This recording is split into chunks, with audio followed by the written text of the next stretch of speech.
ਵੱਡੀ ਖਬਰ ਸਕਰੀਨ ਤੇ ਅਸੀਂ ਫਲੈਸ਼ ਕਰਦੇ ਹਾਂ। ਕਾਂਗਰਸ ਪਾਰਟੀ ਨਾਲ ਸੰਬੰਧਿਤ ਵੱਡੀ ਖਬਰ ਹੈ। ਬ੍ਰੇਕਿੰਗ ਨਿਊਜ਼ ਟੀਵੀ ਸਕਰੀਨ ਤੇ ਸਾਹਮਣੇ ਆ ਰਹੀ ਹੈ। ਟਿਕਟਾਂ ਨੂੰ ਲੈ ਕੇ ਪੇਚ ਫਸ ਗਿਆ। ਕਾਂਗਰਸ ਪਾਰਟੀ ਦੇ ਵਿੱਚ ਟਿਕਟਾਂ ਨੂੰ ਲੈ ਕੇ ਪੇਚ ਫਸਿਆ ਹੋਇਆ ਹੈ। ਕੱਲ ਦੀਆਂ ਇਹ ਚਰਚਾਵਾਂ ਨੇ ਕਿ ਕਿਸੇ ਵੇਲੇ ਵੀ ਕਾਂਗਰਸ ਦੀ ਸੂਚੀ ਜਾਰੀ ਹੋ ਸਕਦੀ ਹੈ, ਪਰ ਪੇਚ ਫਸ ਗਿਆ ਹੈ। ਸੂਤਰਾਂ ਮੁਤਾਬਕ ਸੋਨੀਆ ਗਾਂਧੀ ਦੇ ਸਾਹਮਣੇ ਹੀ ਕਾਂਗਰਸ ਦੇ ਦਿੱਗਜ ਉਲਝ ਗਏ ਨੇ। ਟਿਕਟਾਂ ਨੂੰ ਲੈ ਕੇ ਸੋਨੀਆ ਗਾਂਧੀ ਦੇ ਸਾਹਮਣੇ ਕਾਂਗਰਸ ਦੇ ਦਿੱਗਜ ਉਲਝੇ ਨੇ। ਸੂਤਰਾਂ ਦੇ ਹਵਾਲੇ ਤੋਂ ਇਹ ਖਬਰ ਹੈ ਕਿ ਜੰਮ ਕੇ ਤਕਰਾਰ ਹੋਈ ਹੈ। जी बिल्कुल जम के तकरार हुई है और जो पंजाब दे विच हो रहा सी, जो पंजाब दी धरती दे उत्ते हो रहा सी, कांग्रेसी आमो सामने सी, हुण ओह दिल्ली दे दरबार दे विच भी हो रहा है, सोनिया गांधी दे सामने हो रहा है। ये सूत्र कह रहे हैं। वड्डी खबर इस करके हो जाती है क्योंकि जदों टिकटां दी गल हुंदी है कि टिकटां पंजाब दे विच कांग्रेस कदों अनाउंस करेगी, तो इस विचाले फिर सवाल उठता है कि ये टिकटां दी अनाउंसमेंट दे विच देर क्यों, ते देर दा की नुकसान हो सकता है। पर वड्डी खबर है, जानकारी ये भी है कि जिहड़ी टिकटां दे मुद्दे नूं लैके तकरार हुई है, ये तकरार ਵੱਡੇ ਆਗੂਆਂ ਦੇ ਵਿਚਾਲੇ ਹੋਈ ਹੈ। ਇਹ ਤਕਰਾਰ ਜੋ ਅਸੀਂ ਲਗਾਤਾਰ ਜ਼ਿਕਰ ਕਰ ਰਹੇ ਹਾਂ ਕਿ ਚੰਨੀ ਸਿੱਧੂ ਦੇ ਵਿਚਾਲੇ ਹੋਈ ਹੈ। ਇਸ ਤਰੀਕੇ ਨਾਲ ਸਾਡੇ ਸੂਤਰ ਜਾਣਕਾਰੀ ਪਹੁੰਚਾ ਰਹੇ ਨੇ ਕਿ ਟਿਕਟਾਂ ਨੂੰ ਲੈ ਕੇ ਇਹ ਕਿਵੇਂ ਕਲੇਸ਼ ਖਤਮ ਹੋਏਗਾ, ਵੱਡਾ ਸਵਾਲ। ਚੰਨੀ ਸਿੱਧੂ ਤੇ ਸੁਨੀਲ ਜਾਖੜ ਤਿੰਨੇ ਆਮੋ ਸਾਹਮਣੇ ਹੋਏ ਨੇ। ਟਿਕਟਾਂ ਦੀ ਵੰਡ ਨੂੰ ਲੈ ਕੇ ਸਹਿਮਤੀ ਨਹੀਂ ਬਣ ਸਕੀ ਹੈ। ਕੱਲ ਸ਼ਾਮ ਨੂੰ ਕਾਂਗਰਸ ਦੀ ਇਲੈਕਸ਼ਨ ਕਮੇਟੀ ਦੀ ਮੀਟਿੰਗ ਹੋਈ ਸੀ, ਪਰ ਅੱਜ ਜਦੋਂ ਸੋਨੀਆ ਗਾਂਧੀ ਕਾਂਗਰਸ ਦੇ ਦਿੱਗਜ ਆਗੂਆਂ ਦੇ ਨਾਲ, ਸੀਨੀਅਰ ਨੇਤਾਵਾਂ ਦੇ ਨਾਲ ਗੱਲਬਾਤ ਕਰ ਰਹੇ ਸੀ, ਤਾਂ ਉੱਥੇ ਕਾਂਗਰਸ ਦੇ ਆਗੂ ਆਪਸ ਦੇ ਵਿੱਚ ਉਲਝ ਗਏ। ਚਰਨਜੀਤ ਸਿੰਘ ਚੰਨੀ, ਨਵਜੋਤ ਸਿੰਘ ਸਿੱਧੂ ਤੇ ਸੁਨੀਲ ਜਾਖੜ। जी बिल्कुल, सुनील जाखड़, चन्नी ते सिद्धू, क्योंकि खास ये है कि जो रणदीप सुरजेवाला का जिक्र मैं बार बार इस करके कह रहे हैं, तीन नामां दा ही जिक्र किया रणदीप सुरजेवाला ने कि तीन नाम ने पंजाब दे विच जिन्हां दे चेहरिਆਂ ਦੇ ਉੱਤੇ ਅਸੀਂ ਇਲੈਕਸ਼ਨ ਲੜਾਂਗੇ। ਉਸ ਦੇ ਵਿੱਚ ਨਵਜੋਤ ਸਿੰਘ ਸਿੱਧੂ ਨੇ, ਉਹਨਾਂ ਦੇ ਵਿੱਚ ਚਰਨਜੀਤ ਸਿੰਘ ਚੰਨੀ ਨੇ, ਉਹਨਾਂ ਦੇ ਵਿੱਚ ਸੁਨੀਲ ਜਾਖੜ ਨੇ। ਟਿਕਟਾਂ ਨੂੰ ਲੈ ਕੇ ਇਹਨਾਂ ਦੇ ਵੱਲੋਂ ਹੀ ਚੀਜ਼ਾਂ ਫਾਈਨਲ ਕੀਤੀਆਂ ਜਾਣੀਆਂ ਨੇ। ਹਾਈ ਕਮਾਨ ਤੱਕ ਆਪਣੀ ਆਪਣੀ ਗੱਲ ਲੈ ਕੇ ਜਾਣਗੇ। ਖਾਸ ਇਹ ਹੋ ਜਾਂਦਾ ਹੈ ਕਿ ਜਦੋਂ ਪਾਰਟੀ ਦੇ ਵਿੱਚ ਕੱਦ ਵੱਡਾ ਹੋਵੇ ਤਾਂ ਫਿਰ ਆਪਣੇ ਜਿਹੜੇ ਸਮਰਥਕ ਨੇ ਉਹਨਾਂ ਨੂੰ ਟਿਕਟਾਂ ਦਿਵਾਉਣ ਦੀ ਵੀ ਇੱਕ ਰੇਸ ਲੱਗੀ ਹੁੰਦੀ ਹੈ। ਜਾਖੜ ਧੜਾ, ਸਿੱਧੂ ਧੜਾ, ਚੰਨੀ ਧੜਾ ਆਪਣੀਆਂ ਵੱਧ ਟਿਕਟਾਂ ਲੈਣੀਆਂ ਚਾਹੁੰਦਾ ਹੋਏਗਾ ਆਪਣੇ ਸਮਰਥਕਾਂ ਦੇ ਲਈ। ਤਾਂ ਦਿੱਲੀ ਦਾ ਰੁਖ ਕਰ ਲੈਂਦੇ ਆ, ਅਪਡੇਟ ਲੈਂਦੇ ਆ। ਰਵੀ ਸਿਸੋਦੀਆ ਸਾਡੇ ਸਹਿਯੋਗੀ ਜੁੜੇ ਨੇ। ਰਵੀ, ਕੀ ਅਪਡੇਟ ਹੈ? ਸਿੱਧੀਆਂ ਖਬਰਾਂ ਆ ਰਹੀਆਂ ਨੇ ਕਿ ਹੁਣ ਕਾਂਗਰਸ ਦੇ ਸੀਨੀਅਰ ਆਗੂ ਆਪਸ ਚ ਉਲਝ ਰਹੇ ਨੇ ਟਿਕਟਾਂ ਨੂੰ ਲੈ ਕੇ, ਖਾਸ ਕਰ ਚੰਨੀ ਸਿੱਧੂ, ਸੁਨੀਲ जाखड़। बिल्कुल, देखिए कल एक बड़ी बैठक हुई थी कांग्रेस की सीईसी की, और सूत्र ये बता रहे हैं कि उस बैठक के दौरान ही आपस में तकरार देखने को मिली थी। ऐसा बताया जा रहा है कि उस बैठक में सीटों को लेकर भी आपसी तकरार देखने को मिली थी, और जहां तक जैसा आपने बताया कि मुख्यमंत्री का चेहरा कौन होगा, इसे लेकर पार्टी की तरफ से अभी तक कोई स्थिति क्लियर नहीं की गई है। हर बार पार्टी के मंच से कहा गया है कि नवजोत सिंह सिद्धू हो, चरणजीत सिंह चन्नी हो या सुनील जाखड़ हो, ये तीनों चेहरे होंगे और इन तीनों के चेहरे पे ही सामूहिक नेतृत्व में चुनाव लड़ा जाएगा। जो कल जो बातें निकल के सामने आ रही थी कि करीब 78 सीट ऐसी थी, 78 सीटों को लेकर चर्चा हो रही थी, और 5 ऐसे सीट थे जिनको लेकर चर्चा या यूं कहे जिनको लेकर बात नहीं बन पा रही थी। उसे लेकर आज एक बैठक होनी है, जो रिव्यू मीटिंग, जो सोनिया गांधी रिव्यू मीटिंग लेंगी, उस बैठक के बाद ही आज देर रात तक कांग्रेस की एक पहली लिस्ट आ सकती है। जहां तक तकरार की बात है, सूत्र ऐसा बता रहे हैं कि तकरार की जो मुख्य वजह है उसमें पार्टी की तरफ से जो तीनों नेता हैं वो चाहते थे कि पार्टी ये तय कर दे कि आखिर चेहरा कौन हो, क्योंकि सबके अपने अपने बयान आ रहे हैं। जिस तरह से नवजोत सिंह सिद्धू लगातार प्रेस कॉन्फ्रेंस कर रहे हैं और ये जताने या दर्शाने की कोशिश कर रहे हैं कि पार्टी उन्हीं चेहरा बनाएगी। कुछ दिनों पहले चरणजीत सिंह चन्नी ने भी संकेत दिए थे कि वो चेहरा होंगे, और उससे पहले अगर आप बात करें सुनील जाखड़ की, तो सुनील जाखड़ ने भी कहा था कि सामूहिक नेतृत्व में चुनाव लड़ा जाए और जब चुनाव के बाद जो नतीजे आएंगे और उसके बाद ही किसी को चेहरा बनाया जाए। तो इस मसले को लेकर तकरार जरूर देखने को मिली थी, लेकिन साथ ही साथ टिकटों को लेकर भी कल खींचतान काफी देखने को मिली थी। सूत्र ऐसा बता रहे हैं कि जो 78 सीटों की बात कल चल रही थी उसमें से 73 सीटों पर लगभग नाम तय हो चुके हैं। 5 सीटों को लेकर जो पेच फंसा हुआ है, उन 5 सीटों को लेकर आज एक रिव्यू मीटिंग होगी और उसका देर रात तक पहली लिस्ट आ सकती है। यह ऐसा बताया जा रहा है कि चरणजीत सिंह चन्नी इस बार 2 विधानसभा सीटों से चुनाव लड़ेंगे। उनके लिए 2 विधानसभा सीटों से चुनाव लड़ने की बात कही जा रही है, और साथ ही साथ कुछ ऐसे सांसद भी हैं जिनको इस बार पंजाब में कांग्रेस की तरफ से विधानसभा चुनाव लड़ने के लिए टिकट दिया जाए। जी, अहम जानकारी लाजमी तौर पर दिल्ली तो है कि 2 चीज़ां, एक तो मुख्यमंत्री चन्नी 2 सीटां तो चोण लड़ सकते हैं, दूजा पॉइंट कि इस बार कई ਜਿਹੜੇ MPs ने मौजूदा समय च मैंबर पार्लीमेंट ने, उन्होंने नाम रवनीत बिट्टू का है, ਵੀ ਹੋ ਸਕਦਾ ਹੈ, ਮਨੀਸ਼ ਤਿਵਾੜੀ ਦਾ ਵੀ ਹੋ ਸਕਦਾ ਹੈ, ਮੌਜੂਦਾ ਸਮੇਂ 'ਚ ਪੰਜਾਬ ਤੋਂ MP ਨੇ ਤੇ ਇਹਨਾਂ ਨੂੰ ਵੀ ਚੋਣ ਮੈਦਾਨ ਦੇ ਵਿੱਚ ਉਤਾਰਿਆ ਜਾ ਸਕਦਾ। ਅਸੀਂ ਦਿੱਲੀ ਦਾ ਰੁਖ ਕਰਾਂਗੇ, ਪਰ ਇਸ ਵਿਚਾਲੇ ਪੰਕਜ ਕਪਾਹੀ ਵੀ ਸਾਡੇ ਸਹਿਯੋਗੀ ਸਾਡੇ ਨਾਲ ਨੇ। ਪੰਕਜ, ਟਕਰਾਰ ਹੋ ਰਹੀ ਹੈ ਸੋਨੀਆ ਗਾਂਧੀ ਦੇ ਸਾਹਮਣੇ, ਕਾਂਗਰਸ ਦੇ ਪੰਜਾਬ ਦੇ ਦਿੱਗਜ ਭਿੜ ਰਹੇ ਨੇ, ਤੁਹਾਡੇ ਕੋਲ ਕੀ ਕੁਝ ਜਾਣਕਾਰੀ, ਕਿਹੜੀ ਸੀਟ ਜਾਂ ਕਿੰਨੀਆਂ ਸੀਟਾਂ ਨੂੰ ਲੈ ਕੇ ਰੌਲਾ ਹੈ? ਕਿਉਂਕਿ ਇਹ ਤਾਂ ਸਾਫ਼ ਹੈ ਕਿ ਹਰ ਕੋਈ ਚਾਹੁੰਦਾ ਹੋਏਗਾ, ਚਾਹੇ ਸੁਨੀਲ ਜਾਖੜ ਹੋਣ, ਸਿੱਧੂ ਹੋਣ ਜਾਂ ਚੰਨੀ ਹੋਣ, ਕਿ ਸਾਡੇ ਸਮਰਥਕਾਂ ਨੂੰ ਵੱਧ ਤੋਂ ਵੱਧ ਟਿਕਟਾਂ ਮਿਲਣ, ਸਾਡੇ ਧੜੇ ਵਾਲਿਆਂ ਨੂੰ ਟਿਕਟਾਂ ਜ਼ਿਆਦਾ ਮਿਲਣ। ਕੀ ਇਸ ਸਮੇਂ ਤੁਹਾਡੇ ਕੋਲ ਜਾਣਕਾਰੀ ਪੰਕਜ? ਗੌਰਵ, ਤਕਰੀਬਨ 10 ਸੀਟਾਂ ਅਜਿਹੀਆਂ ਨੇ ਜਿਸ ਨੂੰ ਲੈ ਕੇ ਨਵਜੋਤ ਸਿੰਘ ਸਿੱਧੂ ਚਾਹੁੰਦੇ ਨੇ ਕਿ ਅਗਰ ਕਿਸੇ ਵਿਧਾਇਕ ਦੀ ਸਿਟਿੰਗ ਜਿਹੜਾ ਮੌਜੂਦਾ ਵਿਧਾਇਕ ਹੈ ਉਸ ਦੀ ਪਰਫਾਰਮੈਂਸ ਖਰਾਬ ਹੈ ਤਾਂ ਉਸ ਦੀ ਟਿਕਟ ਕੱਟੀ ਜਾਣੀ ਚਾਹੀਦੀ ਹੈ। ਇਸ ਗੱਲ ਨੂੰ ਲੈ ਕੇ ਚਰਚਾ ਹੋਈ ਹੈ ਔਰ ਖਾਸ ਤੌਰ ਤੇ ਕਪੂਰਥਲੇ ਦਾ ਵੀ ਜ਼ਿਕਰ ਹੁੰਦਾ ਹੈ, ਜਲੰਧਰ ਦਾ ਵੀ ਜ਼ਿਕਰ ਹੁੰਦਾ, ਜੋ ਟੌਪ ਸੋਰਸਿਸ ਜਾਣਕਾਰੀ ਦੇ ਰਹੇ ਨੇ। ਔਰ ਇਸ ਦੇ ਨਾਲ ਦੂਜੇ ਪਾਸੇ ਇਹ ਵੀ ਹੈ ਕਿ ਸੀਐਮ ਚਿਹਰਾ ਪਤਾ ਲੱਗੇ ਕਿ ਸੀਐਮ ਚਿਹਰਾ ਕੌਣ ਹੈ, ਇਸ ਮੁਤਲਕ ਵੀ ਚਰਚਾ ਹੋਈ। ਔਰ ਇਸੇ ਵਜ੍ਹਾ ਕਰਕੇ ਅੱਜ ਇੱਕ ਵਾਰ ਫਿਰ ਤੋਂ ਰਿਵਿਊ ਮੀਟਿੰਗ ਜਿਹੜੀ ਉਹ ਹੋਏਗੀ। ਤੀਸਰੀ ਅਹਿਮ ਗੱਲ ਇਹ ਹੈ ਕਿ ਅਬੋਹਰ ਤੋਂ ਸੁਨੀਲ ਜਾਖੜ ਚੋਣ ਲੜ ਸਕਦੇ ਨੇ। ਇਹ ਵੀ ਪਾਰਟੀ ਜਿਹੜੀ ਉਹ ਮਨ ਬਣਾ ਰਹੀ ਹੈ ਕਿ ਅਬੋਹਰ ਤੋਂ ਸੁਨੀਲ ਜਾਖੜ ਇੱਕ ਵਾਰ ਫਿਰ ਤੁਹਾਨੂੰ ਮੈਦਾਨ ਦੇ ਵਿੱਚ ਨਜ਼ਰ ਆਣਗੇ। 2017 ਚ ਅਸੀਂ ਦੇਖਿਆ ਸੀਗਾ ਕਿ ਕਿਸ ਤਰੀਕੇ ਦੇ ਨਾਲ 2019 ਦੇ ਵਿੱਚ ਸੁਨੀਲ ਜਾਖੜ ਸਨੀ ਦਿਓਲ ਤੋਂ ਜਿਹੜੀ ਚੋਣ ਹਾਰ ਗਏ ਸੀਗੇ ਗੁਰਦਾਸਪੁਰ ਤੋਂ, ਲੇਕਿਨ ਕਿਉਂਕਿ ਉਹਨਾਂ ਦੀ ਪੁਰਾਣੀ ਸੀਟ ਹੈ ਔਰ ਪੁਰਾਣੀ ਸੀਟ ਅਬੋਹਰ ਤੋਂ ਤੁਹਾਨੂੰ ਇੱਕ ਵਾਰ ਫਿਰ ਸੁਨੀਲ ਜਾਖੜ ਨਜ਼ਰ ਆ ਸਕਦੇ। ਔਰ ਬਿਕਰਮ ਸਿੰਘ ਮਜੀਠੀਆ ਦੇ ਖਿਲਾਫ ਜਾਣਕਾਰੀ ਇਹ ਮਿਲ ਰਹੀ ਹੈ ਕਿ ਗੁਰਜੀਤ ਸਿੰਘ ਔਜਲਾ ਨੂੰ ਚੋਣ ਲੜਵਾਈ ਜਾ ਸਕਦੀ ਹੈ। ਅੰਮ੍ਰਿਤਸਰ ਤੋਂ ਮੈਂਬਰ ਪਾਰਲੀਮੈਂਟ ਨੇ ਪਾਰਟੀ ਇਸ ਤੇ ਵਿਚਾਰ ਕਰ ਰਹੀ ਹੈ ਕਿ ਵੱਡਾ ਚਿਹਰਾ ਮੈਦਾਨ ਦੇ ਵਿੱਚ ਉਤਾਰਿਆ ਜਾਵੇ ਔਰ ਗੁਰਜੀਤ ਸਿੰਘ ਔਜਲੇ ਨੂੰ ਚੋਣ ਬਿਕਰਮ ਸਿੰਘ ਮਜੀਠੀਆ ਦੇ ਖਿਲਾਫ ਲੜਾਈ ਜਾਵੇ। ਇਹ ਟੌਪ ਸੋਰਸਿਸ ਜਾਣਕਾਰੀ ਦੇ ਰਹੇ ਨੇ। ਇਸ ਤੋਂ ਇਲਾਵਾ ਜਸਬੀਰ ਸਿੰਘ ਡਿੰਪਾ ਜੋ ਖਡੂਰ ਸਾਹਿਬ ਤੋਂ ਮੈਂਬਰ ਪਾਰਲੀਮੈਂਟ ਨੇ, ਉਹਨਾਂ ਨੂੰ ਵੀ ਚੋਣ ਲੜਵਾ ਸਕਦੀ ਹੈ ਪਾਰਟੀ। ਇਸ ਤਰੀਕੇ ਦੇ ਵੀ ਵਿਚਾਰ ਵਟਾਂਦਰਾ ਚੱਲ ਰਿਹਾ। ਹਾਲਾਂਕਿ ਰਵਨੀਤ ਸਿੰਘ ਬਿੱਟੂ ਨੇ ਮਨਾ ਕਰ ਦਿੱਤਾ ਹੈ ਕਿ ਉਹ ਚਾਹ ਰਹੇ ਨੇ ਕਿ ਚੋਣ ਨਾਲ ਲੜੀ ਜਾਵੇ, ਉਹ ਆਪਣੀ ਲੋਕ ਸਭਾ ਤੇ ਫੋਕਸ ਜਿਹੜਾ ਉਹ ਰੱਖਣਾ ਚਾਹੁੰਦੇ ਆ। ਲੇਕਿਨ ਇਹ ਵੀ ਸਾਫ਼ ਨਹੀਂ ਹੈ ਕਿ ਰਵਨੀਤ ਸਿੰਘ ਬਿੱਟੂ ਜੋ 2017 ਚ ਜਲਾਲਾਬਾਦ ਤੋਂ ਚੋਣ ਲੜੇ ਸੀਗੇ ਕਿ ਪਾਰਟੀ ਉਹਨਾਂ ਨੂੰ ਮੈਦਾਨ ਚ ਉਤਾਰੇਗੀ ਜਾਂ ਨਹੀਂ ਉਤਾਰੇਗੀ। ਤੀਸਰਾ ਇੱਕ ਇਹ ਵੀ ਹੈ ਗੌਰਵ ਕਿ ਚੌਧਰੀ ਸੰਤੋਖ ਜਲੰਧਰ ਤੋਂ ਮੈਂਬਰ ਪਾਰਲੀਮੈਂਟ ਨੇ, ਉਹਨਾਂ ਦੇ ਬੇਟੇ ਜਿਹੜੇ ਨੇ ਉਹ ਫਲੋਰ ਤੋਂ ਇੱਕ ਵਾਰ ਫਿਰ ਇਲੈਕਸ਼ਨ ਦੇ ਵਿੱਚ ਤੁਹਾਨੂੰ ਕਾਂਗਰਸ ਦੀ ਟਿਕਟ ਦੇ ਉੱਤੇ ਚੋਣ ਲੜਦੇ ਹੋਏ ਨਜ਼ਰ ਆ ਸਕਦੇ ਨੇ। ਲੇਕਿਨ ਇਸ ਦੇ ਨਾਲ ਟਕਰਾਅ ਕਿਉਂ ਹੋਇਆ, ਰੋਲਾ ਕਿਉਂ ਪਿਆ, ਰੇੜਕਾ ਕਿਉਂ ਪਿਆ ਔਰ ਕੱਲ ਲਿਸਟ ਕਿਉਂ ਨਹੀਂ ਆਈ? ਕਿਉਂਕਿ ਕੱਲ ਲਗਾਤਾਰ ਉਮੀਦ ਜਤਾਈ ਜਾ ਰਹੀ ਸੀਗੀ ਕਿ ਕੱਲ ਸੀਸੀ ਦੀ ਬੈਠਕ ਤੋਂ ਬਾਅਦ ਲਿਸਟ ਆ ਜਾਏਗੀ। ਲਿਸਟ ਨਾ ਆਉਣ ਦੀ ਵਜ੍ਹਾ ਇਹ ਸੀਗੀ ਕਿ 5 ਸੀਟਾਂ ਅਜਿਹੀਆਂ ਸੀਗੀਆਂ ਜਿਸ ਨੂੰ ਲੈ ਕੇ ਨਵਜੋਤ ਸਿੰਘ ਸਿੱਧੂ, ਚਰਨਜੀਤ ਸਿੰਘ ਚੰਨੀ ਔਰ ਸੁਨੀਲ ਜਾਖੜ ਆਮੋ ਸਾਹਮਣੇ ਸੀਗੇ, ਦਿੱਗਜ ਆਮੋ ਸਾਹਮਣੇ ਸੀਗੇ। ਚੰਨੀ ਹੋਰਾਂ ਦਾ ਇਸ ਗੱਲ ਦਾ ਕਹਿਣਾ ਹੈ ਕਿ ਜਿਹੜੇ ਸਿਟਿੰਗ ਐਮਐਲਏ ਨੇ ਅਗਰ ਉਹਨਾਂ ਦੀ ਟਿਕਟ ਕੱਟੀ ਜਾਂਦੀ ਹੈ ਤਾਂ ਫਿਰ ਉਹ ਕੈਪਟਨ ਅਮਰਿੰਦਰ ਸਿੰਘ ਪਾਲੇ ਵਾਲੇ ਪਾਸੇ ਜਾ ਸਕਦੇ ਆ, ਨੁਕਸਾਨ ਕਾਂਗਰਸ ਨੂੰ ਹੋ ਸਕਦਾ ਹੈ। ਤਾਂ ਇਹ ਇਸ ਵਜ੍ਹਾ ਕਰਕੇ ਇੱਕ ਵਾਰ ਫਿਰ ਇੱਕ ਵਾਰ ਫਿਰ ਰਿਵਿਊ ਦੀ ਮੀਟਿੰਗ ਜਿਹੜੀ ਹੈ ਉਹ ਸੈਂਟਰਲ ਇਲੈਕਸ਼ਨ ਕਮੇਟੀ ਦੀ ਹੋ ਸਕਦੀ ਹੈ ਔਰ ਅੱਜ ਉਸ ਮੀਟਿੰਗ ਤੋਂ ਬਾਅਦ ਦੇਰ ਰਾਤ ਤੱਕ ਲਿਸਟ ਜਿਹੜੀ ਹੈ ਉਹ ਪਹਿਲੀ 78 ਦੇ ਕਰੀਬ ਉਮੀਦਵਾਰਾਂ ਦੀ ਕਾਂਗਰਸ ਵੱਲੋਂ ਜਾਰੀ ਕੀਤੀ ਜਾ ਸਕਦੀ ਹੈ। ਉਸ ਦੇ ਵਿੱਚ ਸੁਖਜਿੰਦਰ ਰੰਧਾਵਾ ਦਾ ਵੀ ਨਾਮ ਹੋਏਗਾ, ਜਿਸ ਸੀਟ ਤੋਂ ਲੜਦੇ ਨੇ ਉੱਥੋਂ ਹੀ ਉਹ ਮਿਲਣਗੇ। ਕੀ ਚਰਨਜੀਤ ਸਿੰਘ ਚੰਨੀ 2 ਸੀਟਾਂ ਤੋਂ ਲੜਨਗੇ ਜਾਂ 1 ਸੀਟ ਤੋਂ ਲੜਨਗੇ? ਚਮਕੌਰ ਸਾਹਿਬ ਤੋਂ ਤਾਂ ਚੋਣ ਲੜ ਹੀ ਰਹੇ ਨੇ, ਨਾਲ ਚਰਚਾ ਇਹ ਹੈ ਕਿ ਦੁਆਬਾ ਦੀ ਆਦਮਪੁਰ ਸੀਟ ਤੇ ਵੀ ਚਰਚਾ ਹੋਈ ਹੈ ਕਿ ਉਹਨਾਂ ਨੂੰ ਉੱਥੋਂ ਲੜਾਇਆ ਜਾਵੇ। ਉੱਥੋਂ ਮਹਿੰਦਰ ਸਿੰਘ ਕੇਪੀ 2017 ਦੇ ਵਿੱਚ ਚੋਣ ਲੜੇ ਸੀਗੇ। ਮਹਿੰਦਰ ਸਿੰਘ ਕੇਪੀ ਨਾਲ ਰਿਸ਼ਤੇਦਾਰੀ ਵੀ ਹੈ ਜਿਹੜੀ ਚਰਨਜੀਤ ਸਿੰਘ ਚੰਨੀ ਹੋਰਾਂ ਦੀ ਔਰ ਮਹਿੰਦਰ ਸਿੰਘ ਕੇਪੀ ਆਪਣੀ ਤਿਆਰੀ ਵੀ ਕਰ ਰਹੇ ਹੈ ਆਦਮਪੁਰ ਤੋਂ। ਲੇਕਿਨ ਅਜੇ ਤੱਕ ਇਹ ਸਾਫ਼ ਨਹੀਂ ਹੈ ਕਿ ਆਦਮਪੁਰ ਤੋਂ ਚਰਨਜੀਤ ਸਿੰਘ ਚੰਨੀ ਦੂਸਰੀ ਸੀਟ ਤੇ ਚੋਣ ਲੜਨਗੇ ਜਾਂ ਨਹੀਂ ਲੜਨਗੇ। ਲੇਕਿਨ ਕੱਲ ਦੀ ਮੀਟਿੰਗ ਦੇ ਵਿੱਚ ਮੰਥਨ ਜ਼ਰੂਰ ਇਸ ਗੱਲ ਨੂੰ ਲੈ ਕੇ ਹੋਇਆ ਵਾ। ਗੌਰਵ, ਅੱਛਾ ਪੰਕਜ, ਇਸ ਦੇ ਵਿੱਚ ਇੱਕ ਚੀਜ਼ ਹੋਰ ਸਮਝਣੀ ਚਾਹਾਂਗੇ, ਜਦੋਂ ਇਹ ਮੀਟਿੰਗ ਸ਼ੁਰੂ ਹੁੰਦੀਆਂ ਨੇ ਵੋਟਾਂ ਨੂੰ ਲੈ ਕੇ, ਚੋਣਾਂ ਨੂੰ ਲੈ ਕੇ ਔਰ ਕੈਂਡੀਡੇਟਸ ਨੂੰ ਫਾਈਨਲ ਕਰਨ ਨੂੰ ਲੈ ਕੇ, ਉਦੋਂ ਕਈ ਦਾਅਵੇ ਕੀਤੇ ਜਾਂਦੇ ਆ ਕਿ ਕਿਸੇ ਦਾ ਹਲਕਾ ਨਹੀਂ ਬਦਲਿਆ ਜਾਊਗਾ, ਕਿਸੇ ਪਰਿਵਾਰ ਨੂੰ 2 ਟਿਕਟਾਂ ਨਹੀਂ ਮਿਲਣਗੀਆਂ। ਤੇ ਹੁਣ ਜਦੋਂ ਤਸਵੀਰ ਸਾਹਮਣੇ ਨਿਕਲ ਕੇ ਆ ਰਹੀ ਹੈ ਫਾਈਨਲ, ਹੁਣ ਕਿਹਾ ਜਾ ਰਿਹਾ ਕਿ ਚੰਨੀ 2 ਸੀਟਾਂ ਤੋਂ ਲੜਨਗੇ ਜਾਂ ਕਿਸੇ ਹੋਰ ਨੂੰ ਵੀ ਵੱਡੇ ਚਿਹਰੇ ਨੂੰ ਲੜਾਇਆ ਜਾ ਸਕਦਾ। ਯਾਨੀ ਪਾਰਟੀਆਂ ਆਪਣੇ ਕੰਫਰਟ ਦੇ ਹਿਸਾਬ ਨਾਲ ਜਿਹੜੇ ਨਿਯਮ ਨੇ ਉਹਨਾਂ ਚਦਲਾ ਬਦਲੀ ਕਰਦੀਆਂ ਰਹਿੰਦੀਆਂ।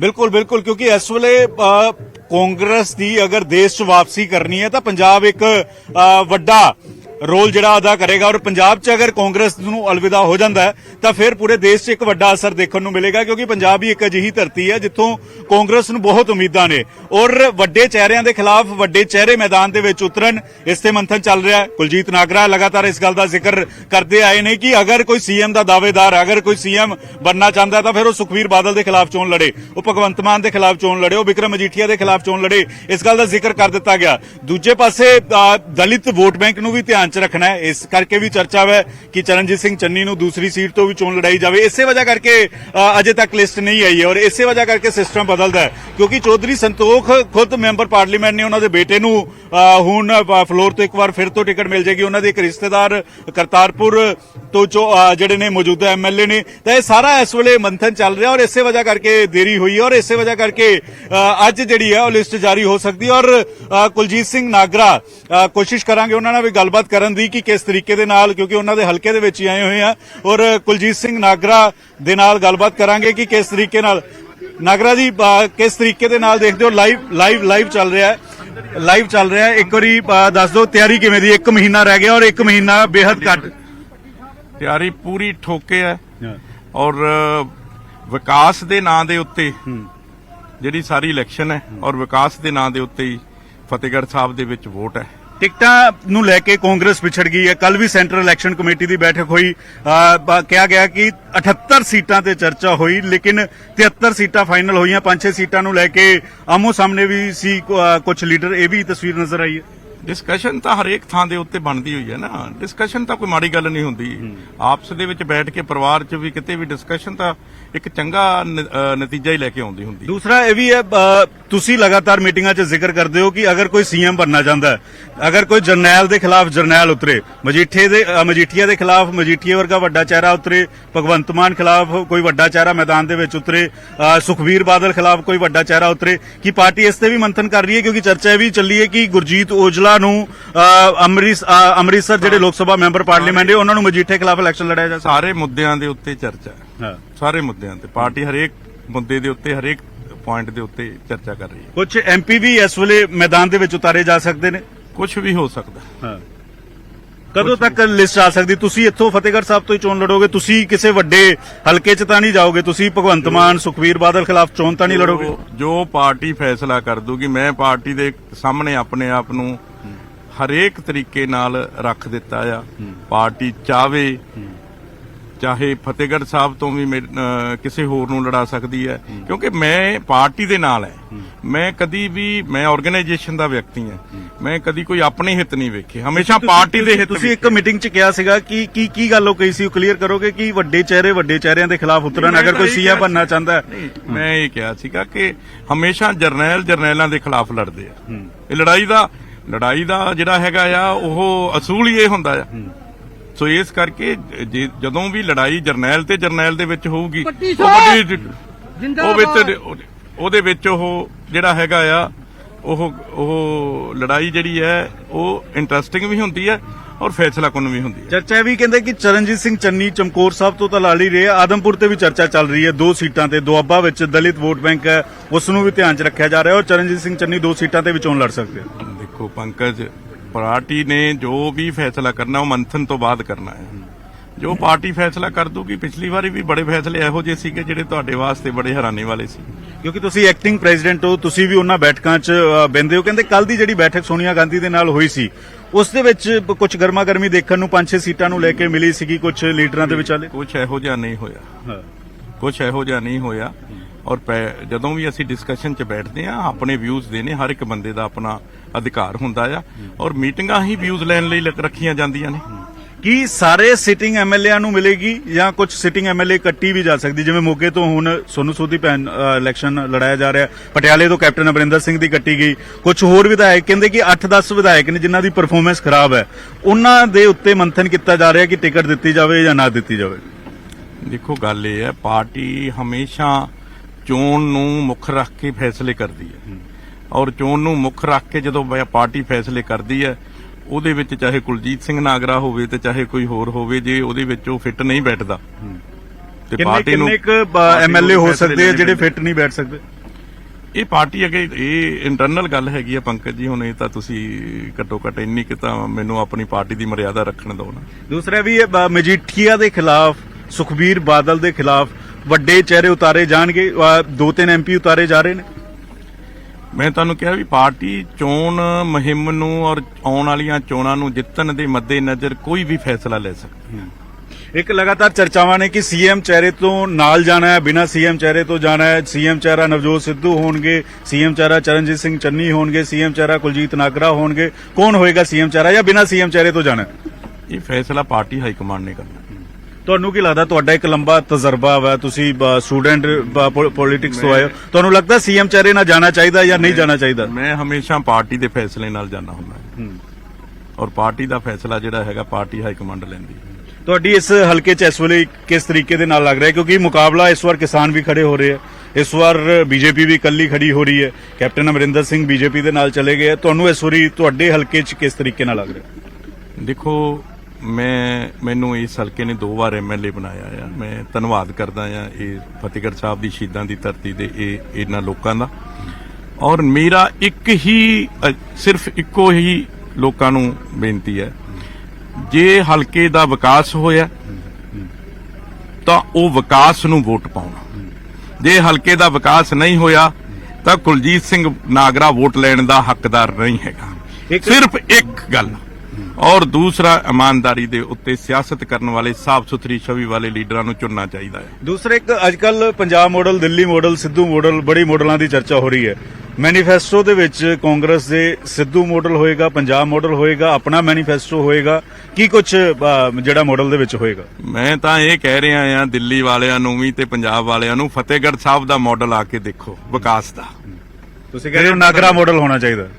ਫਤਿਹਗੜ੍ਹ ਸਾਹਿਬ ਦਾ ਮਾਡਲ, ਸ਼ਹੀਦਾਂ ਦੀ ਪਵਿੱਤਰ ਧਰਤੀ ਫਤਿਹਗੜ੍ਹ ਸਾਹਿਬ ਦੇ ਵਿਕਾਸ ਦਾ ਮਾਡਲ ਆ ਕੇ ਦੇਖੋ, ਪੰਜਾਬ ਵਾਲੇ ਵੀ ਤੇ ਦਿੱਲੀ ਵਾਲੇ ਵੀ। ਮੈਂ ਉਹਨਾਂ ਨੂੰ ਕਹਿ ਰਿਹਾ, ਜੇ ਮਾਡਲ ਇਹ ਪਸੰਦ ਆਵੇ ਤੇ ਇਹੀ ਮਾਡਲ ਲਾਓ। ਪਿਛਲੀ ਵਾਰ ਕੈਪਟਨ ਦੇ ਚਿਹਰੇ ਨੂੰ ਹਰ ਘਰ ਕੈਪਟਨ ਚਾਹੁੰਦਾ ਹੈ, ਕੈਪਟਨ ਕਾਫੀ ਵਿਦ ਕੈਪਟਨ। ਇਸ ਵਾਰ ਉਹ ਤਸਵੀਰਾਂ ਨਜ਼ਰ ਨਹੀਂ ਆ ਰਹੀਆਂ। ਇਸ ਵਾਰ ਲੱਗ ਰਿਹਾ ਹੈ ਕਿ ਕਿਤੇ ਨਾ ਕਿਤੇ ਜਿਹੜਾ ਟਸਲਬਾਜੀ ਨਜ਼ਰ ਆਈ ਹੈ, ਸਿੱਧੂ ਚੰਨੀ, ਜਾਖੜ ਚੰਨੀ, ਉਹ ਭਗਵੰਤ ਮਾਨ ਵਰਗੇ ਵੀ ਮਜ਼ਾਕ ਉਡਾ ਰਹੇ। ਨੁਕਸਾਨ ਹੋਏਗਾ ਪਾਰਟੀ ਨੂੰ? ਦੇਖੋ, ਗੱਲ ਇਹ ਹੈ, ਜਦੋਂ ਵੀ ਇਹ ਚੋਣਾਂ ਹੁੰਦੀਆਂ ਨੇ ਜਾਂ ਪਾਰਟੀਆਂ ਚੱਲਦੀਆਂ ਨੇ ਜਾਂ ਸਾਰਾ ਕੁਝ ਹੁੰਦਾ ਆ, ਤਾਂ ਉਹ ਜਿਹੜਾ ਆ ਉੱਥੇ ਸਾਰੇ ਤਰ੍ਹਾਂ ਦੇ ਮੰਥਨ ਹੁੰਦੇ ਨੇ, ਸਾਰੇ ਤਰ੍ਹਾਂ ਦੀਆਂ ਚੀਜ਼ਾਂ ਹੁੰਦੀਆਂ ਨੇ। ਕੁਝ ਚੀਜ਼ਾਂ ਚੰਗੀਆਂ ਵੀ ਹੁੰਦੀਆਂ ਨੇ, ਕੁਝ ਚੀਜ਼ਾਂ ਮਾੜੀਆਂ ਵੀ ਹੁੰਦੀਆਂ ਨੇ।